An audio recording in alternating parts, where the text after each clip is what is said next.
ભરતભાઈ પોતે 100% સંપૂર્ણ દ્રષ્ટિ છે અને એના ધર્મપત્ની એ સંપૂર્ણ રીતે જોઈ શકે છે. સંપૂર્ણ રીતે આ સમાજમાં દૃષ્ટાંત છે કે ચંદ્રચક્ષુ વ્યક્તિના ધર્મપત્ની તરીકે એક નોર્મલ વ્યક્તિ પણ આપણે અડધો કલાકથી 35 મિનિટ જેટલું કદાચ એનાથી થોડું લંબાય તો પણ વાંધો નહીં, કારણ કે ખૂબ જરૂરી આ વિષય છે. તો આપણે એને 11:30 સુધી સાંભળવાનો પ્રયત્ન કરીશું. લગભગ 40 મિનિટ 35-40 મિનિટ છે. તો શ્રી ભરતભાઈ વાયા સાહેબ વડોદરાથી પધાર્યા છે. એક વાત કરી હતી જે સાંભળો ભાષાની વાત કરતા એને કીધું ને, તો પહેલું સ્ટેપ સાંભળવું. હું એ કહીશ કે જે સારું સાંભળી શકે ને એ સારા વક્તા બની શકે. હવે મારી વાત ચાલુ કરું તો કોમ્પ્યુટર આમ જોવા જાવ તો બધા માટે આજકાલ જરૂરી છે. આપણે કોઈ પણ ઓફિસ, કોઈ પણ ઘર એની કલ્પના વગર કોમ્પ્યુટરે આજના જમાનામાં અત્યારના સમયમાં કરી શકતા નથી. દરેકે દરેક જગ્યાએ આજે કોમ્પ્યુટરે લઈ લીધી છે. હવે એની સાથે નેત્રહીનના જીવનમાં શું પરિવર્તન આવે? આપણે કોમ્પ્યુટર શીખીએ તો આપણે બીજા પર આધાર રાખવાની જરૂર ઓછી થઈ ગઈ. આ સૌથી અગત્યનો મુદ્દો છે. એ આપણને સ્વનિર્ભર, આત્મનિર્ભર, સ્વાવલંબી બનાવે છે. કેટલાક ઉદાહરણોથી જોઈએ તો સૌથી પહેલા આપણને લખવા વાંચવામાં સ્વનિર્ભર બનાવે. જો આપણે લખતા વાંચતા શીખી જઈએ કોમ્પ્યુટર પર તો એ આપણને એમ્પ્લોયેબલ બનાવે છે. કારણ કે મોટા ભાગની જગ્યાએ આજે આપણે કામ કરવું હોય તો એ કામ કરવા માટે સૌથી મોટી મુશ્કેલી વાંચવા અને લખવાની હોય છે. આપણે કોઈ પણ જગ્યાએ કામ માંગવા જઈએ તો પહેલો પ્રશ્ન એ જ આવે છે કે ભાઈ અમે જે કામ આપીએ એ તમે કઈ રીતે વાંચશો, અથવા તો અમે આપેલું કામ એ તમે લખીને કઈ રીતે મોકલશો. તો એના માટે કોમ્પ્યુટરમાં આપણે લખતા અને વાંચતા શીખીએ તો આપણે એમ્પ્લોયેબલ બનીએ છીએ. આ સૌથી પાયાની જરૂરિયાત છે અને એની શરૂઆત આપણે અભ્યાસકાળ દરમિયાન કરી શકીએ છીએ. હું પોતે એક આચાર્ય તરીકે કામ બી કરું છું અને ઘણા બધા વિદ્યાર્થીઓને કોમ્પ્યુટરને શીખવાડ્યું છે. ગત વર્ષે માર્ચ 2023માં મારા દ્વારા તૈયાર કરેલી એક વિદ્યાર્થી, એક દીકરીએ ગુજરાતમાં પહેલીવાર ધોરણ 10 બોર્ડની પરીક્ષા લેપટોપ પર લખીને જાતે પરીક્ષા આપી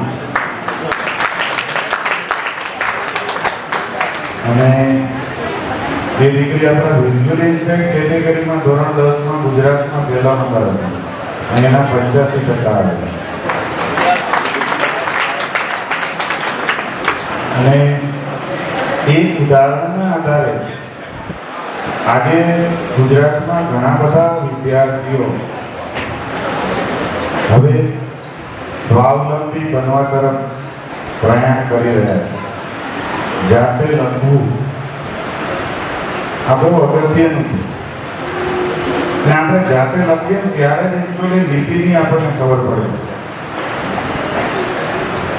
એ ઉદાહરણના આધારે ગત વર્ષે સુરત ફ્લાઇંગ સ્કૂલમાં 2 બાળકોએ 2 વિદ્યાર્થીઓએ 12મા ધોરણમાં લખ્યું. તો અને ચાલુ વર્ષે અત્યાર સુધી મારી પાસે જે આંકડો આવ્યો છે એ 10 વિદ્યાર્થીઓ 6 વિદ્યાર્થીઓ ધોરણ 10માં અને 4 વિદ્યાર્થીઓ ધોરણ 12માં ગુજરાતમાં લેપટોપ પર પરીક્ષા આપવા જઈ રહ્યા છે. જે 3 સ્કૂલ છે, એક વડોદરાની સ્કૂલ, એક સુરતની અને એક ડાંગની. હજુ બીજા કોઈ હોય તો મારી સુધી આંકડો કે મારા સુધી હજી એ લોકોના નંબર્સ કે એ લોકોના નામ આવ્યા નથી. પણ આ એટલા માટે મને ખબર છે કે ગુજરાત બોર્ડ પાસે મંજૂરી લેવા જવું પડે. ચાલુ વર્ષે મારો પ્રયત્ન એવો છે કે આ એક સિસ્ટમનો ભાગ બની જાય. તમારામાંથી જો કોઈ બોર્ડના ફોર્મ ભરતું હોય તો ખ્યાલ હશે કે જ્યારે આપણે ધોરણ 10નું ફોર્મ ભરીએ ત્યારે એમાં બ્લાઇન્ડનેસ આપણે ચેક કરીએ ને, દિવ્યાંગ ચેક એનું બોક્સ ટીક કરીએ ને એટલે બીજું એક પ્રશ્ન પૂછે, બ્રેલ પેપર રિક્વાયર એવું આવે છે ને એને આપણે ટીક કરવાનું હોય છે. તો આ વર્ષે મારો પ્રયત્ન એવો છે કે ભાઈ તમે જાતે લખવાના કે રાઇટર એવો બી એક પ્રશ્ન આવી જાય એક ફોર્મ ભરવામાં, એટલે આપણે વારંવાર મંજૂરી લેવા માટે ગાંધીનગર ના જવું. એટલે એ દિશામાં હું કામ કરી રહ્યો છું. જ્યારે મેં લિપિની વાત કરી તો થોડુંક આપણે બ્રેલમાં લખતા તો શીખીએ છીએ, પણ એમાંથી જ્યારે સામાન્ય લિપિમાં લખવાનું થાય છે ત્યારે કેટલાક પ્રશ્ન મૂંઝવે છે. જેમ કે આપણે કર્મ લખીએ તો મન ઉપર રેપ આવે. રેપ આવે એટલે આપણે પ્રેમનું ચોખ્ખું કરશું. ર અને મ એટલે એ મની ઉપર રે ર થયો. પણ આ સમજતા બાળકોને ઇવન મને પોતાને બી જ્યારે હું લખતો હતો ને ત્યારે પ્રશ્ન ઉભો થતો હતો કે આ કેવી રીતે આવે. મારી વિશેષ મને હું પહેલાં કોલેજમાં જોબ કરતો હતો. હવે હિન્દીમાં પેપર ટાઈપ કરું તો એ કે એમ ના ઉપર રેપ આવે તો મને ખબર ના પડે કે આ કેમ ઉપર રેપ આવે. મેરી ભાષા વાત લખતા ચાલુ એમ. પછી એનું સોલ્યુશન શોધવા માટે એ વખતે ટેક્સટાઇલ મેકર નહોતા. અત્યારે આપણે ઘણી બધી સુવિધાઓ છે, ટેકનોલોજી બહુ આગળ વધી ગઈ છે, અને એ વખતે એ સુવિધા નથી. એટલે મોટા અક્ષરે કોઈ જોડે લગાવી એના પર દોરા ચોંટાડ્યા, દોરી ચોંટાડી અને એ હાથ ફેરવી જોયું ત્યારે ખબર પડી જાય આને ઉપર લખે. આવી રીતે જુદા જુદા ર આવે. આપણે ઉપર લખીએ, પ્રકાશ લખીએ તો એમાં પ્ર વચ્ચેથી લીટી આવે. કૃપા લખો તો ક ની નીચે ર આવે. ટ્રેક્ટર લખો તો પાછું અલગ રીતે લખાય, ડાબી બાજુથી જમણી બાજુ લીટી જાય. તો આ બધા જુદા જુદા હા રાષ્ટ્ર તો આ બધા જુદા જુદા જે રીતે લખવાનું છે આ બાળકો શીખે તો એમની લિપિ બી સુધરે, ભાષા બી સુધરે. એટલે એ ખૂબ અગત્યનું છે. તો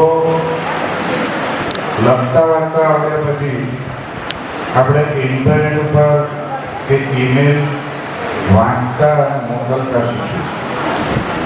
આ બી તમે કોઈ પણ જગ્યાએ જ્યારે કામ કરતા હશો તો આ ખૂબ અગત્યનું છે.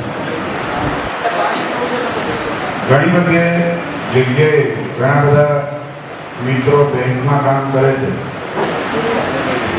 તો બેંકમાં એ લોકોને એ જ કામ આપવામાં આવે કે ભાઈ રોજે તમારી બ્રાન્ચમાં આવતા ઈમેલ વાંચો અને એના જવાબ આપો.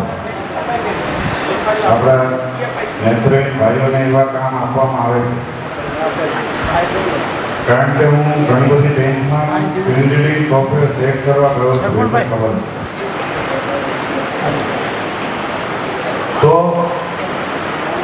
એક વ્યવસાયિક રીતે ઈમેલ વાંચવો અને લખવો એ બી અગત્યનું છે. જેવી રીતે સામાન્ય રીતે આપણે પત્ર વ્યવહાર કરતા હતા એની ભાષા જે રીતે હોય એ જ રીતે ઈમેલની ભાષા પણ હોય. તો એ જો આપણે આવડતું હશે તો પણ આપણે એમ્પ્લોયેબલ બનીશું, નોકરી પ્રાપ્ત કરવાને લાયક બનીશું.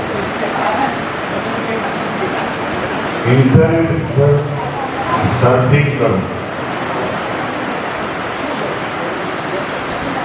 આપણે કોઈ પણ માહિતી જોઈતી હોય તો ઇન્ટરનેટ ઉપર ઉપલબ્ધ તો છે, પણ આપણે જે જોઈએ છે એ માહિતી કઈ રીતે પ્રાપ્ત કરવી એના માટે યોગ્ય રીતે સર્ચ કરતા આવડવું જોઈએ. તો ગૂગલે કેટલીક ગાઈડલાઈન આપેલી છે કે તમારે સર્ચ કરો તો ફ્રેઝ સર્ચ આવે. ફ્રેઝ સર્ચ એટલે એવું સર્ચ કે તમારે જે જોઈએ છે એ સર્ચ બોક્સમાં આગળ અને પાછળ અવતરણ ચિહ્નમાં લખીને તમે સર્ચ કરો અને ફ્રેઝ સર્ચ કહેવાય. એટલે દુનિયા આખીના જેટલા વેબ પેજ હોય એ વેબ પેજમાં તમે લખેલું જે પ્રકારનું ફ્રેઝ કે વાક્ય છે એ વાક્ય એ જ પ્રમાણે જો કોઈ વેબસાઇટના પાના ઉપર હોય તો તમે સર્ચ કરી નાખો. એટલે તમને ખૂબ ઓછા રિઝલ્ટ મળે અને તમને માહિતી જલ્દી અને સારી મળે. એ રીતના ટાઇટલ સર્ચ આવે. તમે ટાઇટલ કોલન કરી પછી જે તમારે સર્ચ કરવું છે એ લખો. દાખલા તરીકે ટાઇટલ કોલન પછી લખો સ્વામી વિવેકાનંદ. એટલે દુનિયામાં જેટલી વેબસાઇટના પાના ઉપર સ્વામી વિવેકાનંદ ટાઇટલ હોય એવા સર્ચ રિઝલ્ટ તમને મળે. પછી તમારે કેટલીક બુક સર્ચ કરવી તો પાછળ માનો કે પીડીએફ બુક સર્ચ કરીએ તો તમારે જે બી સર્ચ કરવું છે એ સર્ચની પાછળ .pdf એવું લખી દો તો માત્ર પીડીએફ જ આવે. આર્ટિકલ સર્ચ કરવું હોય તો પાછળ આર્ટિકલ લખો. કેટલીક વસ્તુ સર્ચમાંથી કાઢી નાખવી છે. તો ભાઈ હું સર્ચ કરું કોઈ ગીતનું નામ લખો અને તમારે માત્ર MP3 ફોર્મેટમાં જોઈએ છે તો MP3 લખો પછી પાછળ ડેશ કરીને જે બી ફોર્મેટ સર્ચમાં નથી રાખવા એ ડેશ કરીને તમે લખો ભાઈ WAV, FLV એવા અલગ અલગ બહુ બધા ફોર્મેટ છે. WNA એ તમે ડેશ પછી લખો એ બધા સર્ચમાંથી નીકળી જાય એટલે તમારું સર્ચ રિઝલ્ટ ઓછું થઈ જાય. તો એ રીતે જો તમે સર્ચ કરતા શીખી જાઓ તો તમને ખૂબ ઝડપથી અને વધારે સારી માહિતી મળે. ને તો આપણે જે રજૂ કરવું છે એ આપણે આપણી રીતે સારી રીતે રજૂ કરી શકીએ, પ્રેઝન્ટ કરી શકીએ. ત્યારબાદ કેટલાક રોજિંદા કામ એ પણ આપણે કોમ્પ્યુટરથી ખૂબ સારી રીતે કરી શકીએ. જેમ કે લાઇટ બિલ ભરવું, ગેસ બિલ ભરવું, ઘણી બધી આપણે વસ્તુઓ ખરીદવી, આ બધામાં આપણે ઓનલાઈન કરી શકીએ છીએ. અને આપણે વિચારો કે જાતે જવાનું થાય તો બે તકલીફ. એક તો કોઈ ઉપર આધાર રાખવો પડે, બીજું રિક્ષા કરી જવું પડે. એટલે રિક્ષાના જવા આવવાના પૈસા, સમય અને ત્રીજું કોઈ ઉપર આધાર. આ ત્રણેયમાંથી જો આપણે ઓનલાઈન આ બધું કામ કરતા આવડતું હોય તો આપણે બચી શકીએ. ને આપણે જાતે બધું ખરાઈ કરીને પેમેન્ટ કરી શકીએ. અને આપણે આપણા દેશમાં ખૂબ એક સારી સિસ્ટમ છે કે ₹1 કોઈને આપણે ઓનલાઈન આપી શકીએ છીએ. આપણી આ સિસ્ટમની વર્લ્ડમાં નોંધ લેવાય છે. યુપીઆઈ પેમેન્ટ જે આપણે કરીએ છીએ તો લાઇટ બિલ, ગેસ બિલ, તમારે કોઈ કપડાં ઓનલાઈન ખરીદવા, ટેકનોલોજીની કોઈ વસ્તુઓ ખરીદવી, ઇલેક્ટ્રોનિક સાધનો ખરીદવા, કરિયાણું ખરીદવું, શાકભાજી ખરીદવા, આ બધું જ આપણે ઘરે બેઠા બેઠા આરામથી ખરીદી શકીએ. તો આ બધા કામ જો આપણે શીખી જઈએ તો આપણું જીવન ઘણું સરળ બની જાય અને બીજા ઉપર આપણે આધાર રાખવો પડે નહીં. કોમ્પ્યુટર આવવાથી આપણા બધાના જીવનમાં બહુ મોટું પરિવર્તન આ રીતે આવ્યું. અને એમાં જે થોડું ઘણું ઘટતું હતું એ મોબાઈલે પૂરું કર્યું. કારણ કે મોબાઈલમાં બી આજકાલ એટલી બધી એપ્લિકેશન આવી ગઈ છે કે જે બી નાની મોટી કોઈ કમીઓ હતી એ પૂરી કરી. આપણે હાલતા ચાલતા વાંચવા માટે બહુ બધી એપ્લિકેશન આવી ગઈ. એમાં આપણે સ્કેને ના કરવું પડે, કંઈ નહીં, ખાલી એપ્લિકેશન ચાલુ કરીને સામે કરો તો વાંચે. જેમ કે ગૂગલની એપ્લિકેશન છે ગૂગલ લુકઆઉટ. તમારે ઇન્સ્ટન્ટ વાંચવું હોય તો ખાલી એ લુકઆઉટ ચાલુ કરીને તમે રાખો, તમારી સામે જે બી હોય એ વાંચે છે.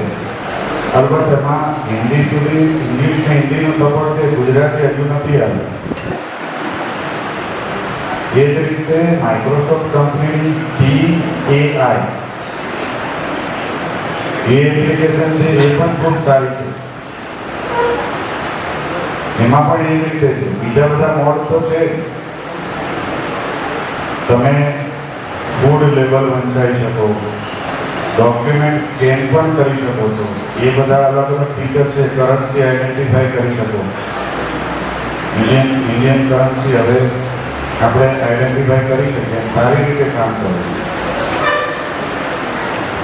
તો આ બધી એપ્લિકેશનનો ઉપયોગ કરી શકીએ છીએ. પછી આપણામાંથી ઘણા બધા લોકો બી માય આઈઝ એપ્લિકેશન ઉપયોગ કરતા હતા. હવે એમાં એક AI ફીચર આવી ગયું છે કે જેને આધારે તમે ઇમેજ ડિસ્ક્રાઇબ કરાવી શકો. અને બી માય આઈઝ ઉપર એક કામ બીજું પણ થઈ રહ્યું છે કે અત્યાર સુધી આપણે એવું થતું હતું કે બી માય આઈઝમાં આપણે કોલ કરીએ તો સામેથી કોઈ વોલેન્ટિયર વિડીયો કોલમાં ફોનમાં જવાબ આપતા હતા. પણ અત્યારે ટેસ્ટિંગ ચાલી રહ્યું છે. AI વિડીયો કોલનો જવાબ આપશે અને સામેથી મશીન જ બોલશે. અને તમે જે પૂછશો એ જોઈને કેમેરાથી કહી દેશે તમે. અને એનું સેમ્પલ સાઇઝ ખૂબ મોટું છે. દુનિયા આખીમાં લગભગ 20,000 લોકો એના ઉપર ટેસ્ટિંગ કરી રહ્યા છે. એટલે જે બી એ બનીને આવશે ત્યારે બહુ સારું આવશે.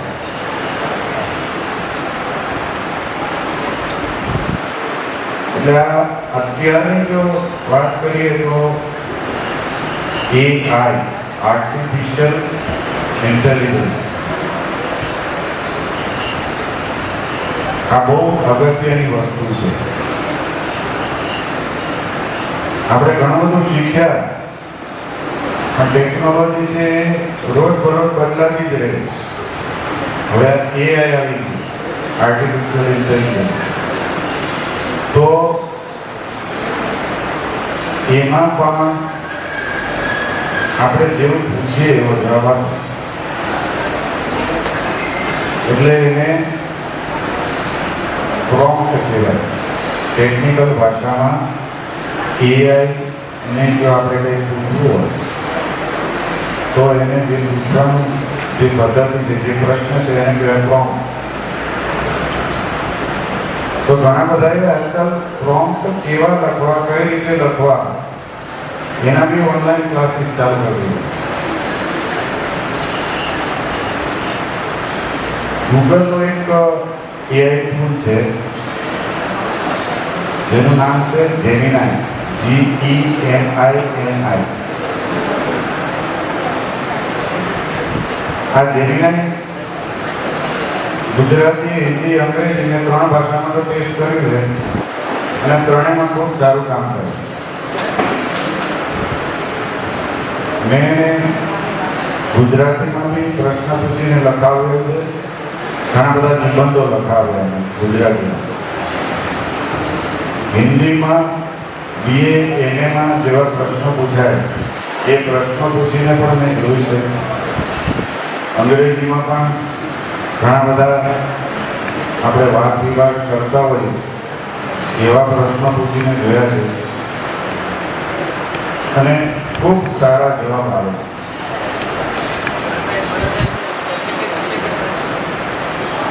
ગૂગલમાં એ એક વેબસાઇટ છે જેમિનાઈ. તમે ગૂગલમાં ખાલી સર્ચ કરશો ને GEMINI, જેમિનાઈ કરીને સર્ચ કરશો તો પહેલું સર્ચ હેડિંગમાં આવી જશે જેમિનાઈ.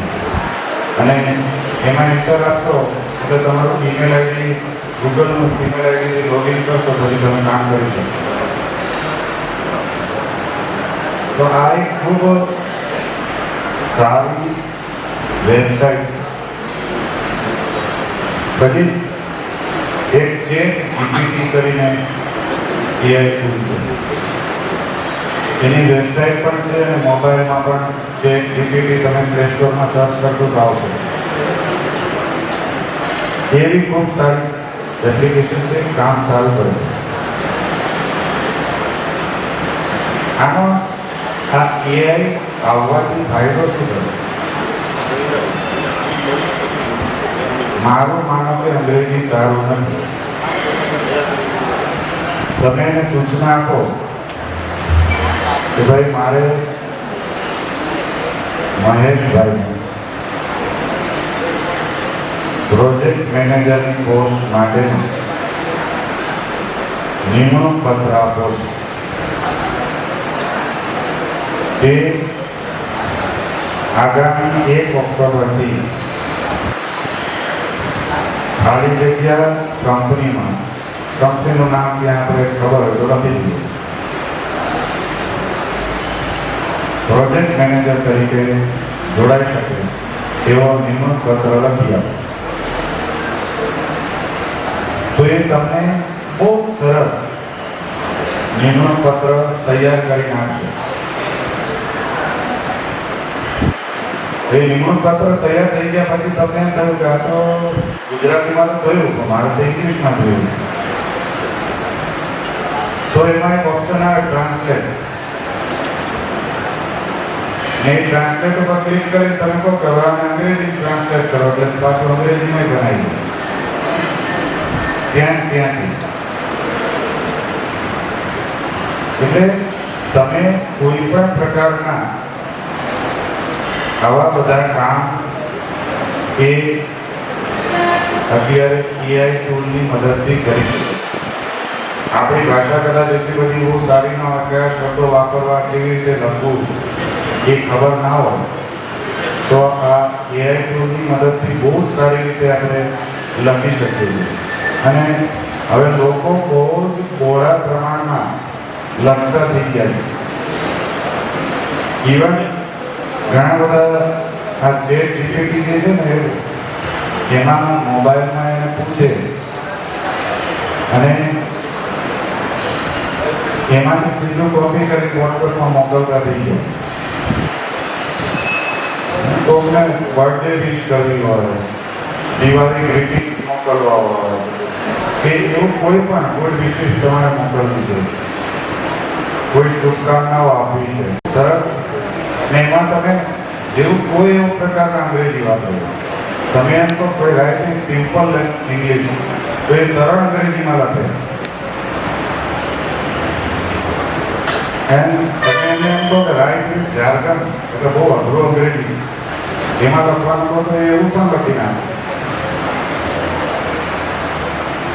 એટલે આ જેટલા બી AI ટૂલ છે એ બધાનો ઉપયોગ કરજો, મજા આવશે. કંઈક ને કંઈક નવું શીખવા મળશે તમને. બરાબર? તો આ રીતે જે બી ટેકનોલોજીમાં નવું આવે છે એની સાથે આપણે કદમતાલ મલાવીને ચાલશું તો આપણે કામ પ્રાપ્ત કરી શકીએ એ પ્રકારના બની શકીએ. અને ટેકનોલોજીના જ્ઞાનની સાથે સાથે હવે થોડું અંગ્રેજીનું જ્ઞાન પણ મેળવવું જરૂરી છે. કારણ કે મોટાભાગની ટેકનોલોજીની શરૂઆત તો અંગ્રેજીથી જ થાય છે. પછી ધીમે ધીમે લોકો પ્રયત્ન કરે અને એ પ્રયત્નના અંતે ગુજરાતીમાં આવે, પણ એ આવતા ઘણી વાર લાગે. જેમ કે આજે બી આપણે કોમ્પ્યુટર માટે ગુજરાતીનું સારું TTS text to speech engine હજુ પણ નથી. અલબત્ત માઇક્રોસોફ્ટ કંપનીએ ઓનલાઈન વોઇસ મૂકેલા છે. તમે માઇક્રોસોફ્ટ એજ નામનું જે બ્રાઉઝર છે એ બ્રાઉઝરમાં કંઈક ગુજરાતી ન્યૂઝપેપર ઓપન કરો અને પછી ઇન્ટરનેટ ચાલુ હોય, કંટ્રોલ શિફ્ટ અને યુ દબાવો તો ધ્વનિના અવાજમાં એ ગુજરાતીમાં ખૂબ સરસ વાંચે. જાણે કોઈ વ્યક્તિ, કોઈ સ્ત્રી આપણી સામે બેસીને વાંચતી હોય એટલું સરસ વાંચે. પણ એ અવાજ હજુ આપણને ડાઉનલોડ ઓફલાઈન વાપરવા નથી મળતો. તો આ પ્રકારની જે બી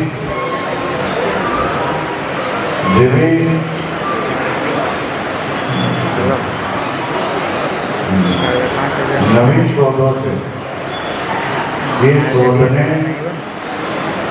આપણે ઉપયોગ કરતા રહીએ અને એનાથી આપણને ફાયદો થતો. હું મારી પોતાની વાત કરું તો જુદી જુદી ટેકનોલોજીનો ઉપયોગ કરીને હું મારું જીવન ખૂબ સરળ બનાવી શકું. જેમ કે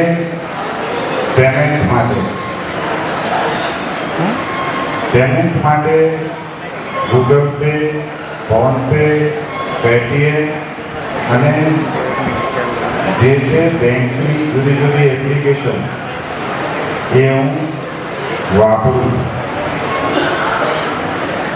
ટ્રાવેલિંગ માટે 4 એપ્લિકેશનનો વધારે પડતો ઉપયોગ કરું છું. જે રોજબરોજ આપણે સિટીમાં જવાનું હોય એના માટે. એમાં ઉબર, ઓલા, રેપિડો અને જુગનું. હવે આ 4 એપ્લિકેશનમાં ફાયદો એ છે કે તમને બાઇક પણ મળે, રિક્ષા પણ મળે અને 4-વ્હીલર પણ મળે. તમારે જે બુક કરવું હોય એ કરી શકો. એના પછી રેલવેની જે એપ્લિકેશન છે IRCTC, એનો પણ ઉપયોગ કરું છું ટિકિટ બુક કરવા માટે.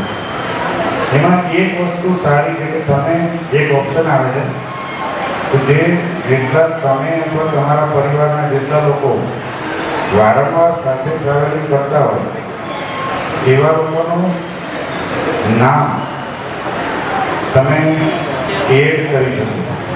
પ્રોફાઇલમાં જઈ અને એડ કરવાનો ઓપ્શન આવે છે અને એ એડ કરી દો એટલે જ્યારે પછી પેસેન્જર ડિટેલ્સ ભરવાની થાય ને ત્યારે ખાલી તમારે સિલેક્ટ જ કરવાનું.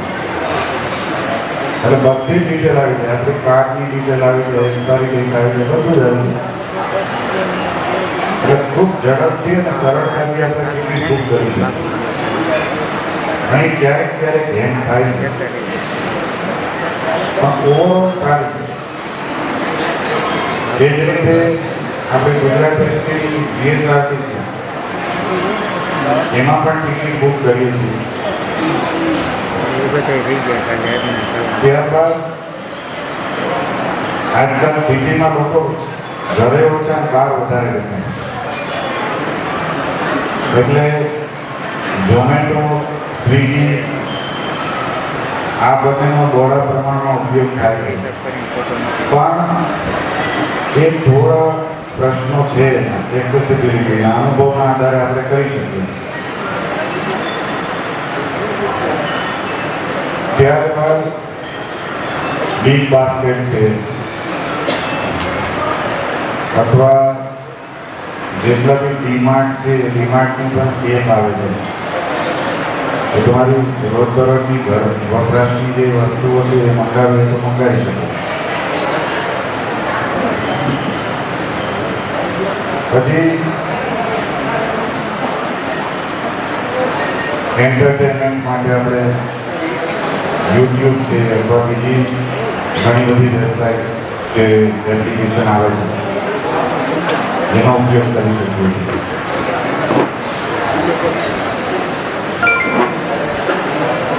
તો આ બધાનો જ્યારે આપણે ઉપયોગ કરીએ ત્યારે આપણે આપણા જીવનને ખૂબ સરળ બનાવી શકીએ અને આપણે કોઈ પણ જાતની કમી છે એવું મહેસૂસ થતું નથી.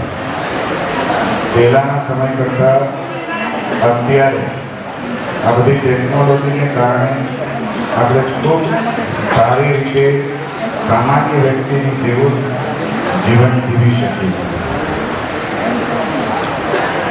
મને અહીં બોલાવી મારું વક્તવ્ય ગોઠવ્યું અને આપ સૌએ મને શાંતિથી સાંભળ્યો તે બદલ સૌનો આભાર. Thank you.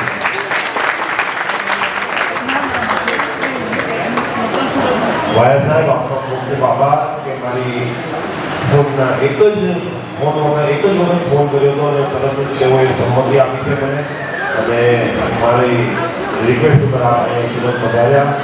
આપ વડોદરાથી સવારે વહેલા ઉઠીને નીકળ્યા છો, મને ખબર છે. તો હું આપણે જે તૈયારી બતાવી એ બદલ હું સંસ્થા વતી અને વ્યક્તિગત પણ હું આપણો હૃદયપૂર્વક આભાર માનું છું. આ માત્ર વક્તવ્ય મેં વિડીયોગ્રાફી કરી છે આપણા વક્તવ્યની. આ દરેક વક્તવ્યની વિડીયોગ્રાફી થઈ રહી છે. એ વિડીયોગ્રાફી સંસ્થાના ફેસબુક પેજ ઉપર મુકાશે અને એની લિંક તમને શેર પણ થશે. તો હું જે કોઈ આપણું રજિસ્ટ્રેશન કોઈ બાકી હોય, આપણે જે પેલું ગવર્મેન્ટ કર્મચારી વાળું ને